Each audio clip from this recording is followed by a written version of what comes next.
Assalamualaikum warahmatullahi wabarakatuh. Tabi pun. Selamat datang di podcast Nesa. Perkenalkan, nama saya Lucy Andreni dan rekan Saya Mutia Ramadhani. Halo teman-teman semuanya. Kabar teman-teman di rumah gimana nih? Kalau kabar kami sih tentunya kami baik-baik aja dong. Apalagi di siang hari ini kami lagi semangat banget. Tentunya dong, kan kita udah dapat MBG.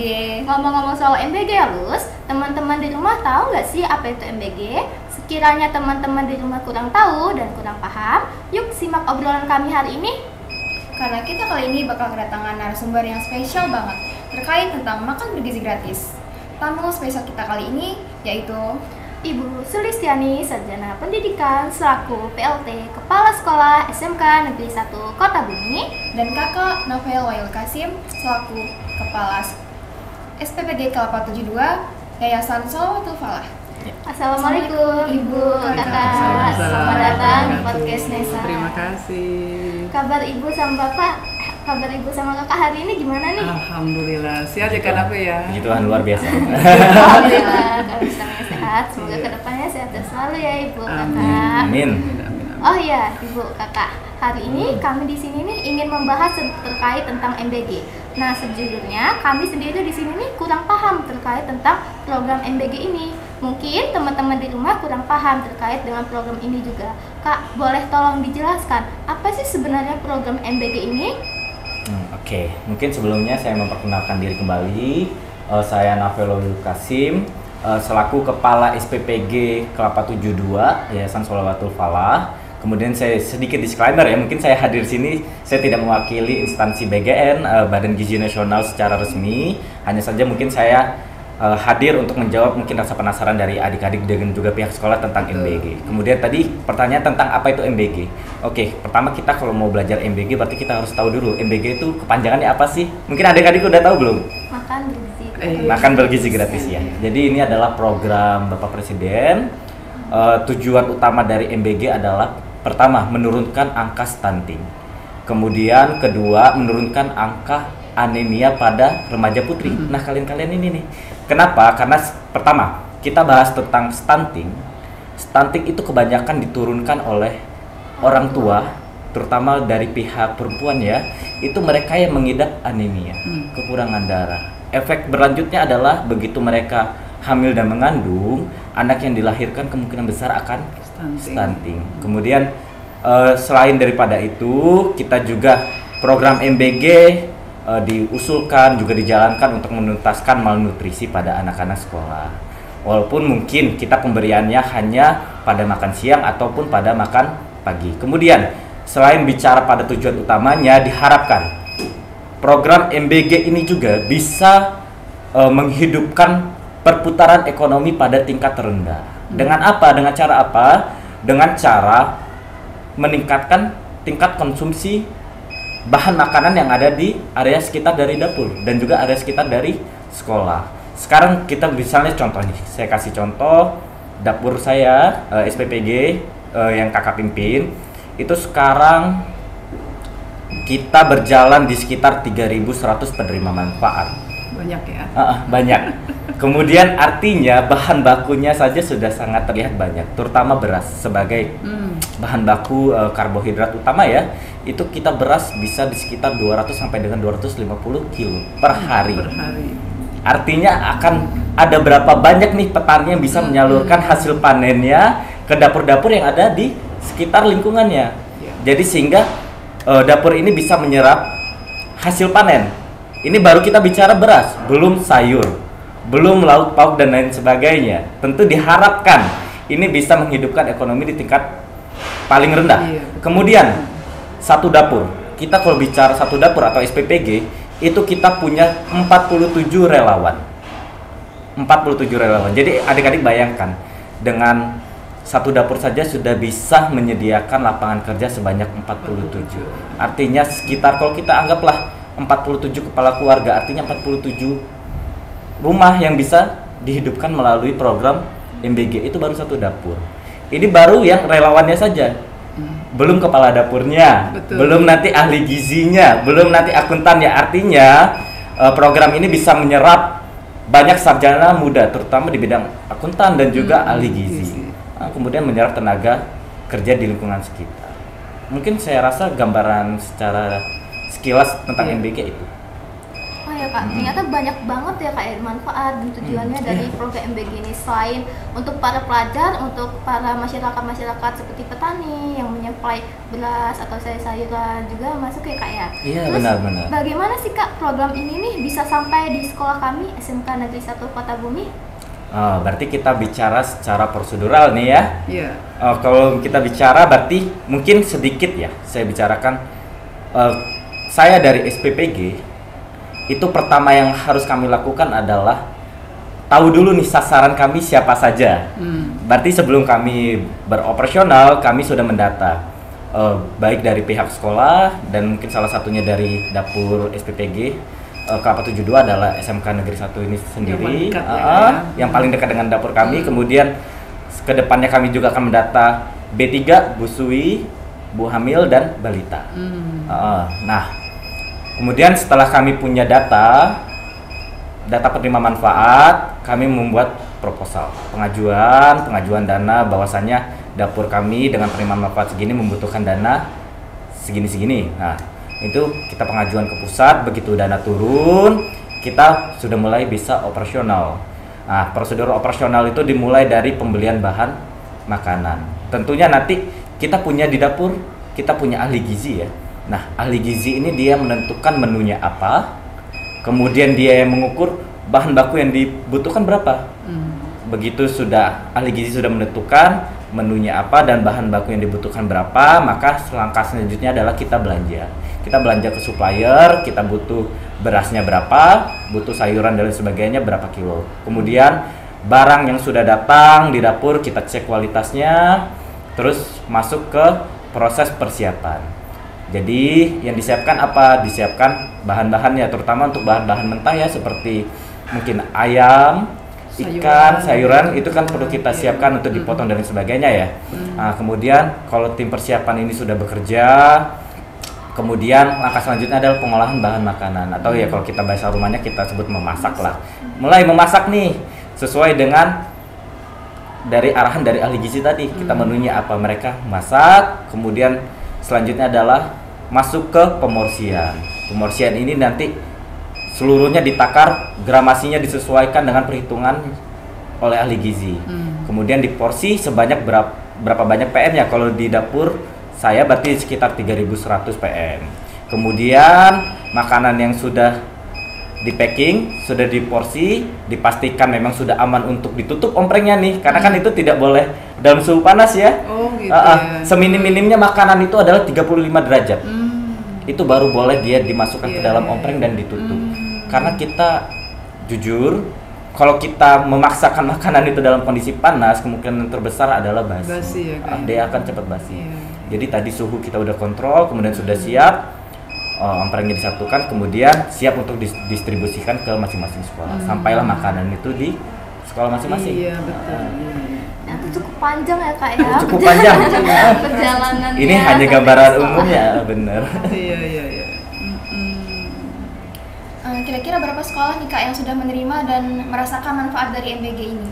Alhamdulillah kalau untuk SPPG Kelapa 72 Yayasan Sholawattul Falah, kita sekarang sudah melayani 12 sekolah. 12. Dan insya Allah nanti di hari Senin kita di 14 sekolah dengan penerima manfaat 3.400. Untuk sekarang kita di 3.057. Banyak ya Kak ya.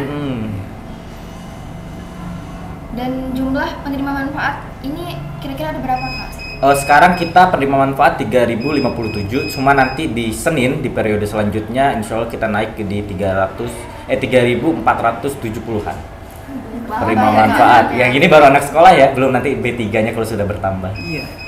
Dari jumlah yang sekian banyaknya itu, berapa sih Ibu teknik, bagaimana Ibu teknik pendistribusian MBG ini kepada para siswa sebagai penerima manfaat? Oke, baik. Setelah mendengarkan paparan dari Kak Nafe ya, bagaimana MBG itu bisa sampai di depan kalian ya, setelah di lobi sekolah ya. Kami dari pihak sekolah pun dari awal sejak launching ya Kak, sebelum launching bahkan kami sudah membuat semacam SK pembagian tugas untuk Bapak Ibu guru maupun juga siswa yang nanti akan terlibat dalam pendistribusiannya di sekolah. Jadi dari SK itu nanti kita melibatkan dari program atau program keahlian ya. Kemudian Bapak Ibu guru juga yang hari itu harus piket nak, ya harus piket untuk bisa memonitor ya jalannya pendistribusian ini. Maksudnya apa? Kami ingin adanya MBG ini tidak akan mengganggu pelaksanaan proses pembelajaran di kelas. Jadi sejak ada konfirmasi sebentar lagi MBG datang gitu ya. Jadi Bapak Ibu sudah siap di depan ya untuk mengkondisikan, jangan sampai nanti belum waktunya sudah ada anak yang keluar untuk mengambil ataupun mungkin sudah ditunggu lama anak kok belum datang-datang gitu ya. Jadi biar semuanya tertib, saatnya MBG itu dinikmati pun waktunya sudah sesuai dengan arahan dari pihak MBG-nya. Jadi kan sudah disampaikan ke Kak Nafe bahwa menu makanan ini kan tidak boleh sembarangan ya Kak ya, nggak bisa semau kita memberikannya kepada siswa untuk menghindari hal-hal yang tidak kita inginkan ya Kak ya. Jadi dari dapur sudah ditata sedemikian rupa, suhunya sampai di sekolah pun saya yakin dari pihak MBG sudah memperkirakan ya kapan saat ideal menu itu dinikmati oleh para siswa. Jadi jangan sampai terlalu lama, makanya begitu datang langsung diambil oleh ketua kelas ya, seperti yang kalian tahu selama ini. Bahkan mungkin kalian juga kalau di sekolah di kelas kalian sudah pernah ikut untuk membantu mengambil ya MBG ini untuk kelas kalian masing-masing. Begitu juga setelah menikmati makan bersama, setelah selesai juga wadah ini pun juga harus sudah segera dikembalikan ke depan ya, di tempat semula di lobi. Jadi ada base campnya Kak di situ ya. Jangan kemana-mana untuk mengembalikan wadah makan yang sudah selesai untuk disantap oleh para siswa. Dan itu sampai selesai kegiatan ada Bapak Ibu guru yang bertugas untuk mendata hari itu berapa siswa yang hadir, berapa siswa yang nggak hadir, kemudian juga berapa jumlah wadah makanan yang memang harus dikumpulkan saat itu. Nah, seperti itu Kak. Dan alhamdulillah sejauh ini semuanya berjalan dengan baik, tidak ada kendala apapun gitu ya. Semoga selalu demikian adanya. Amin. Ya. Oh iya Kak, kan di satu dapur tuh banyak ya megang sekolah, ada pastinya lebih dari satu dong Kak ya. Iya. Cara benar. mengatur menunya gimana sih Kak? Soalnya kan setiap hari menunya pasti berbeda-beda tuh. Cara mengaturnya menunya gimana? Apa ada tim-timnya, kayak tim memasak atau tim membersihkan, tim ahli gizi segala macam? Iya. Jadi kalau menu kita rancangannya adalah 1 minggu full. Kita sudah buat rancangan menu untuk 1 minggu full. Nah, yang merancang itu siapa? Yang merancang adalah ahli gizi. Kemudian rancangan menu ahli gizi diberikan kepada saya sebagai kepala SPPG. Kemudian kalau memang saya rasa ini menunya layak dan cocok, kita approve, kita ACC. Kemudian menu tadi didiskusikan dengan kita di dapur punya juru masak Ibu. Oh gitu. Nanti juru masaknya mengatur nih bumbunya seperti apa, nanti rasanya seperti apa. Kemudian ya jadi ahli gizi menentukan menu dan gramasinya. Kemudian masalah teknis memasaknya kita serahkan kepada juru masak, tetap diawasi dengan ahli gizi. Kemudian kita berbicara banyak penerima manfaat ya, tentu selera lain-lain ya Kak. Masing-masing siswa pasti lain-lain. Tentu kita tidak bisa memenuhi semuanya. Pasti. Cuma kita berusaha mana nih menu-menu yang memang disukai sebagian besar oleh siswa. Kemudian, nah kalian kan kalau memang tidak selera dan sebagainya, pasti di dalam ompreng masih sisa dong. Oh iya. Begitu ompreng itu kembali, sisa makanan itu kita timbang, itu menjadi feedback. Oh, menu ini tidak disukai nih. Oh begitu ya. Gramasi sisa makanannya masih terlalu banyak, artinya ini tidak disukai. Artinya itu menjadi bahan koreksi bagi ahli gizi, bagi SPPG. Oh, berarti di daerah ini dengan terima manfaat kami, menu ini tidak disukai. Iya. Artinya menu itu jangan dikeluarkan lagi. Kita ganti, coba menu yang lain yang mana yang lebih disukai. Dan untuk menu-menu yang memang sudah feedbacknya bagus, misalnya makanan sisanya itu bisa kita ulangi berlanjut. Kemudian itu sih saya rasa kalau penentuan menu. Ya berarti nggak boleh asal-asalan ya Kak ya. Tentu tidak boleh. Soalnya udah ada yang ngatur gizinya. Takar gizinya sudah ditakar semua, dari karbo, karbohidrat, Hidratnya, kemudian protein. kebutuhan protein, kemudian vitamin dan mineral itu semua sudah diatur oleh gizi. Dan kita sudah punya juknis ya. Kalau mungkin kalian SMA kan ini SMK berarti itu kan makan siang ya jatuhnya. Iya. Itu artinya makanan yang kami distribusikan harus memenuhi setidaknya 30% angka kebutuhan gizi harian kalian. Jadi itu sudah dihitung Pak, sudah ada perhitungannya. Yes. Ternyata ya. Oh ya Kak, itu kan dari sekitar banyaknya menu ya Kak yang harus disalurkan kepada pihak sekolah 3.000-an lebih ya Kak ya. Nah itu memasaknya kira-kira dari mulainya tuh jam berapa Kak? Kita memasak itu memulai dari jam 11 sampai dengan jam 12 kita sudah start. Untuk bahan-bahan yang memang dia bisa awet, bertahan lama kita sudah bisa masak dari jam 12. Kemudian kita memasaknya mendahulukan nih. Mana sekolah yang mau kirim, kita kirim duluan. Terutama untuk SD dan TK. Mereka kan makannya makan pagi. Iya. Berarti jam 8 itu mereka sudah makan. Artinya jam 7 kami sudah harus distribusi nih. Iya, Berarti iya. kami dahulukan dulu, kami masak dulu porsi untuk yang SD dan untuk yang TK. Kemudian sisanya adalah porsi yang memang bisa kita kirim di agak siang nih. Iya. Di SMA dan SMP itu kan hitungannya makan siang di sekitar jam 9 jam 10 lah ya. Nah, itu berarti kita masaknya menyesuaikan. Kemudian ada SD. Kebetulan kami mendapatkan SD yang ada sekolahnya siang. Oh gitu. Masuk siang. Ini yang agak ribet. Jadi ini dia masaknya paling terakhir di jam 6 pagi baru dimasak. Kita ya tentu setiap makanan kan punya masa simpannya, rawan basi dan ya kita sudah atur lah demikian rupa bagaimana makanan itu adalah yang paling cepat bisa didistribusikan. Jadi tidak terlalu lama masa simpannya. Betul, iya. Kemudian pihak sekolah pasti juga sudah mengerti kalau makanan sudah sampai bisa langsung didistribusikan ke siswa secara langsung. Jadi, Oh ya Kak, jika terjadi hal-hal yang tidak diinginkan seperti insiden keracunan itu bagaimana Kak teknisnya? Oke, ya keracunan di MBG ya. Kalau di pendidikan yang saya dapat, keracunan di MBG itu ada pertama 3 kategori. Pertama itu alergi. Yang kedua itu dia keracunan kejadian luar biasa, KLB namanya. Ini yang keracunan nih. Kemudian yang ketiga itu intoleran. Nah, kalau yang alergi, kita menu-menu yang memang ini mengandung zat alergan, artinya memang menu ini beresiko alergi, misalnya contoh makanan laut, udang. Seperti kemarin ya, contoh udang, itu pasti kita punya data. Betul. Sekolah mana siswa mana yang alergi terhadap udang. Artinya kami harus menyiapkan menu lain. Kalau kemarin kami ganti dengan ayam, berarti yang alergi udang makannya ayam penggantinya. Nah, kemudian kalau keracunan nih, kita kalau bicara kejadian ini berarti kita bicara mungkin dari preventifnya dulu ya. Dari awal SPPG untuk bisa operasional, SPPG ini harus memiliki sertifikat SLHS. Apa itu SLHS? Sertifikat Laik Hygiene dan Sanitasi yang dikeluarkan oleh Dinas Kesehatan. Artinya lingkungan dapur itu sudah dipantau dan dimonitoring. Harus bersih, fasilitas tempat cuci tangan dan lain sebagainya sudah harus bersih. Antar dapur ada sekat pembatas, terutama ruang pemorsian dan ruang masak. Kemudian kita kan mengelola ini kan 3.000-an porsi ya. Artinya kalau kita bicara dapur ini, kalau di golongan berdasarkan peraturan ya, ini kita masuk golongan jasa boga itu golongan B.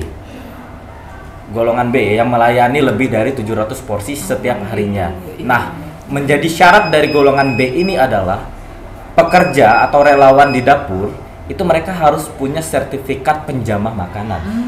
Seminim-minimnya 50% dari karyawan atau relawan yang ada di dapur. Artinya sebelum buka kami harus punya pelatihan dulu. Kami berikan mereka pelatihan penjamah makanan. Artinya mereka bisa mengerti nih cara mengelola makanan, menangani makanan. Mungkin contohnya bahan baku. Kalau kita bicara bahan baku ayam, kita kan tidak selalu dapat yang fresh nih. Kadang yang frozen. Nah, mereka kan harus mengerti bagaimana sih cara mengelola makanan frozen. Artinya dia kalau disimpan dia harus tetap di suhu minimum minus 18 derajat Celcius dan itu tidak boleh mencair. Kalau dia sudah mencair, itu sudah tidak boleh digunakan lagi. Sudah tidak boleh digunakan lagi, itu harus sudah dibuang, segera dibuang. Nah, di dapur kan yang mengelola semua itu kan ini relawan. Nah, maka mereka perlu diberikan pelatihan bagaimana sih cara menangani bahan makanan. Dan sudah ya seminim-minimnya 50% sudah memiliki sertifikat. Kemudian dalam pemilihan relawan, mereka di medical check up, MCU. Iya. Jadi di tes kesehatan untuk apa? Menghindari mereka yang punya penyakit menular. Tentu Iya, kita nggak mau dong penerima manfaat kita tertular penyakit dari relawan. Jadi mereka dicek dulu sebelum diterima kesehatannya, kemudian riwayat penyakit menularnya ada atau tidak. Kalau memang mereka sudah memenuhi, berarti mereka Siap, sudah ya. boleh siap untuk bekerja dan ditempatkan di SPPG. iya. Kemudian kita setiap proses pengolahan makanan punya SOP, Iya. terutama APD. Seminim-minimnya APD adalah sarung tangan, Masker kemudian ya. masker, Iya, betul. kemudian hairnet. Untuk apa? Mencegah kontaminasi. Iya. Kontaminasi mungkin rambut dari penjaga yang jatuh kan. Ini adalah langkah-langkah pencegahan. Iya, iya. Dan setiap proses diawasi secara ketat. Artinya mereka ya proses memasak memang harus pakai APD. Iya. Benar-benar diawasi. Jadi kita menjaga hygiene-nya, terus alat-alat kita sanitasi juga, kita jaga kebersihannya. Kemudian kita sudah berusaha sedemikian rupa Iya. menjaga, tapi memang ternyata di lapangan masih ada kejadian yang tidak diinginkan. Kami juga punya prosedur. Pertama, misalnya kejadiannya di SMK 1 ada keracunan. Wih. Yang harus dilakukan apa? Saya sebagai kepala SPPG pertama menolong dulu korban nih. Pasti ada. Harus dibawa dulu korban ini, dilakukan penolongan pertama. Apakah kita bawa ke puskes atau ke rumah sakit langsung, tergantung dengan kondisinya kan. Iya. Setelah korban ditolong, yang langkah yang kami lakukan SPPG adalah mengamankan barang bukti. Jadi makanan mungkin yang dimakan oleh siswa itu kalau memang masih ada sisa, Jadi harus kita amankan ya pihak itu sekolah ya, Kak, ya kita amankan Nggak kalau boleh memang langsung ada kejadian. diapakan ya. Jadi kita amankan. Iya, iya. Itu untuk nanti di tes lab. Kemudian sebelum makanan itu dikirim, kami punya sampel. Sampel makanan ini Iya. ada 2 hari di dalam dapur, 2 kali 24 jam, tidak boleh dibuang. Karena kejadian keracunan itu bisa terjadi maksimum 2 hari kan. Jadi sampel ini minimum 2 hari ada di dalam dapur, dan itu disimpannya di dalam Suhu ruang ya, Kak? freezer. Oh, di freezer. Nah, Freezer, itu kita punya sampel yang untuk jaga-jaga Oh, iya. jaga-jaga kalau memang ada kejadian. Kemudian kita punya sampel yang ada di suhu ruang. Artinya setiap jam makanan yang ada di dapur itu dipantau. Oh, iya. Kalau makanan di dapur ini dirasa mungkin sudah tidak layak dan ada sekolah yang belum makan, pasti kami tarik. Tarik dulu ya, Kak ya.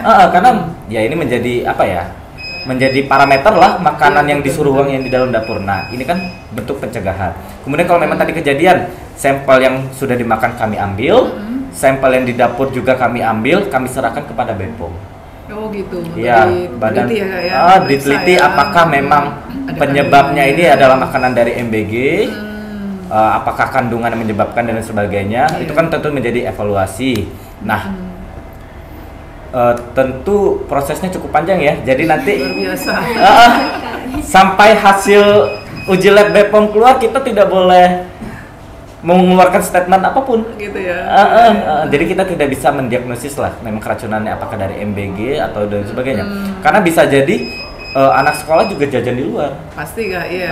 Jadi tidak hanya dalam ada MBG. yang bawa bekal dari rumah juga Mas. Benar. Terus Iya. jangan-jangan bukan keracunan, mungkin Iya, memang memang kondisi kondisi fisik badannya ada fit ya.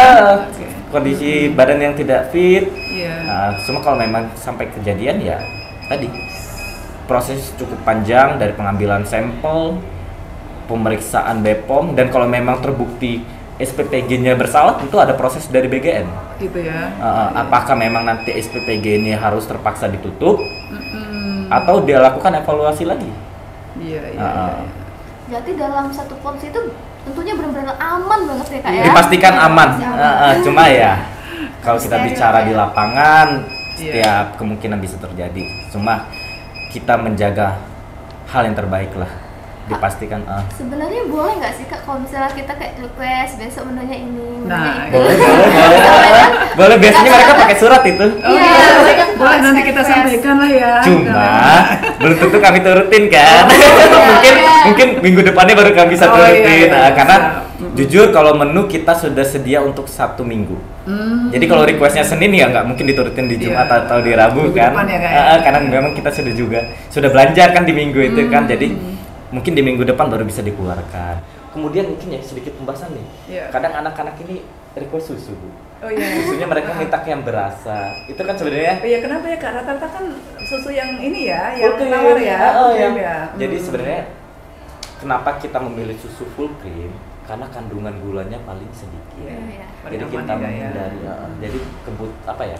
Maksimum gula anak-anak ini kan rendah untuk perharinya. Iya. Kalau kita tambahkan ini susu yang kandungan gulanya tinggi, tentu bukannya menjadi bergizi, malah takut kan malah terlalu memicu banyak penyakit ya, dan sebagainya. Diabetes terutama ya. Cuma memang kadang rasa mereka ini ya belum terbiasa Tidak mungkin terbiasa. ya. Jadi Rasa mereka manis ya. minta rasanya ya rasa coklat, stroberi. Iya. Tapi ya kalau berdasarkan kandungan gizi, susu full cream adalah yang terbaik buat kalian. Iya. Makanya kami memberikan yang terbaik kok. Kayaknya perlu ditekankan ke teman-teman ya. Iya Umi, Full soalnya cream banyak lebih yang bagus ya, bilang nggak suka kelihatannya. ini. Nah, Soalnya itu kan rasanya masalahnya. kurang manis atau Ya, gimana adanya gitu. Bener-bener dia rasanya Iya. plain dia dapat. Iya. Iya, betul ya. Oh iya, untuk Ibu sendiri, Oke, siap. apa kontribusi program MBG ini terhadap program-program yang udah ada di sekolah? Oh ya, Masya Allah. Ya, kami sebagai pihak sekolah dengan siswa sebanyak 1.184 siswa, tentunya ya sangat terbantu dengan adanya program makanan bergizi gratis ini ya. Kenapa? Selama ini yang salah satu kendala yang kami hadapi itu Kak, bahwa kondisi belajar siswa di kelas itu kan sangat ditentukan oleh kualitas dan pola makan mereka ya, selama di rumah. Kami sudah berupaya lah mengadakan kegiatan sarapan bersama di sekolah tiap hari Jumat setelah senam ya Kak ya. Kemudian juga mengkondisikan kantin yang sehat ya.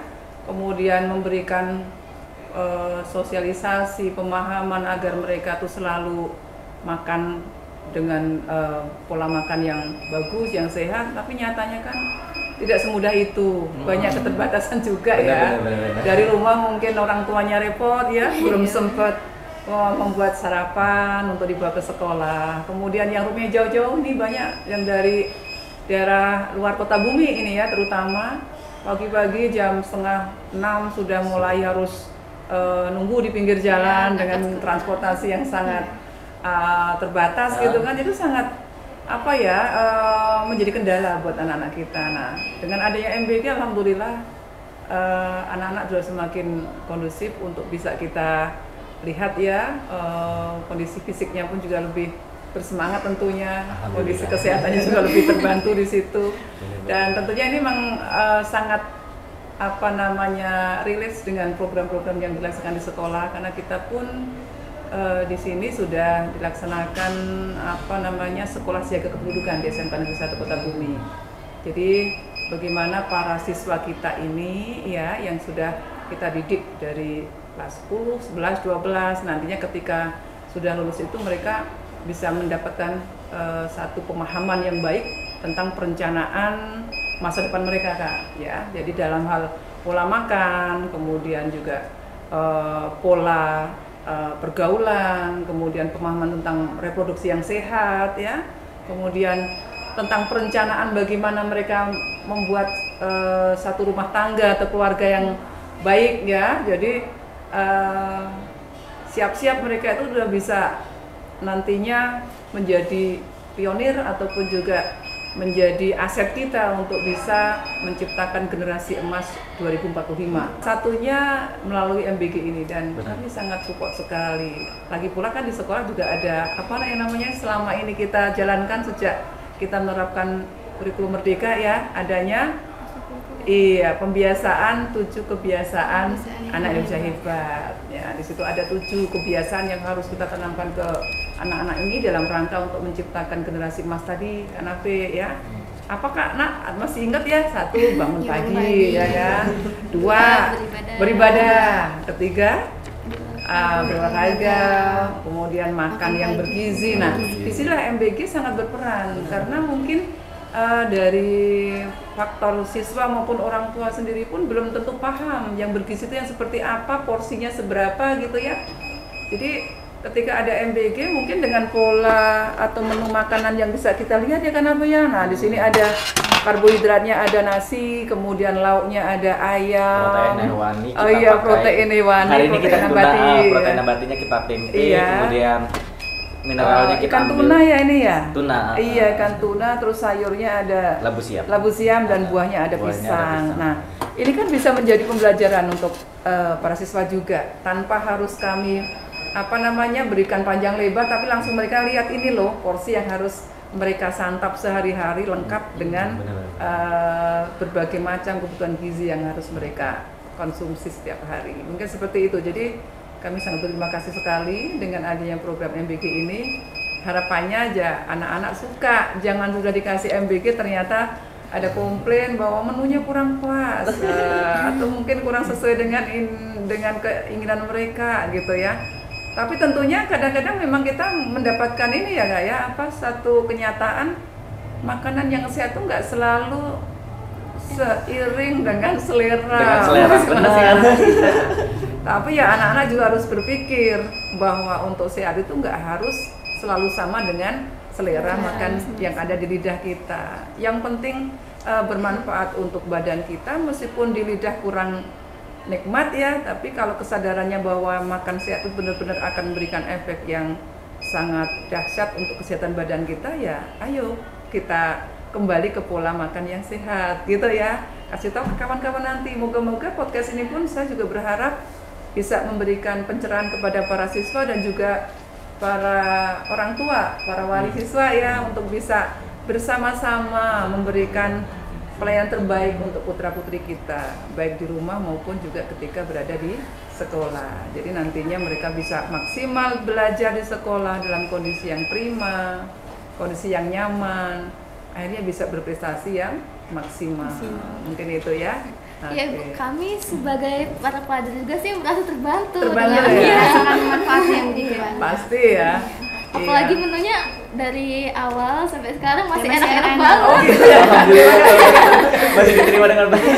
Iya, terima kasih. Ya tentu kami dari SPPG berharap ya menu yang kami sajikan merupakan menu yang memang bisa diterima dengan baik. Yeah. Kami juga memikirkan lah ya. Cuma kalau memang nanti ke depannya mungkin ada menu-menu yang kurang berselera, nggak apa-apa, sampaikan secara langsung kepada kami. Iya, nanti bisa kita sampaikan ya, Kalau SPPG kami sangat terbuka terhadap kritik dan saran ya. Kalau memang ada menu yang kayak gini, proteinnya yang seperti ini kayaknya sepertinya tidak layak atau tidak suka, ya nggak apa-apa, sampaikan. Siap. Itu kan bisa menjadi bahan evaluasi dan pertimbangan kami untuk membuat menu ke depannya. Jadi kita bisa bertumbuh bersama lah. Iya. Ya, oh ya Kak, untuk program MBG ini sendiri kira-kira bakal berapa lama untuk berlangsungnya Kak? Berlangsungnya ya, kalau kita, saya sebenarnya tidak punya kapasitas untuk bicara tersebut. Cuma kemungkinan terbesar yang bisa saya katakan adalah setidaknya untuk 5 tahun ke depan. 5 tahun nah. Karena kita bicara kontrak 5 tahun ke depan. Iya, amin. Ya, tentu kalau saya berharap program ini terus bisa berlanjut. Amin. Harapan kami juga demikian Kak.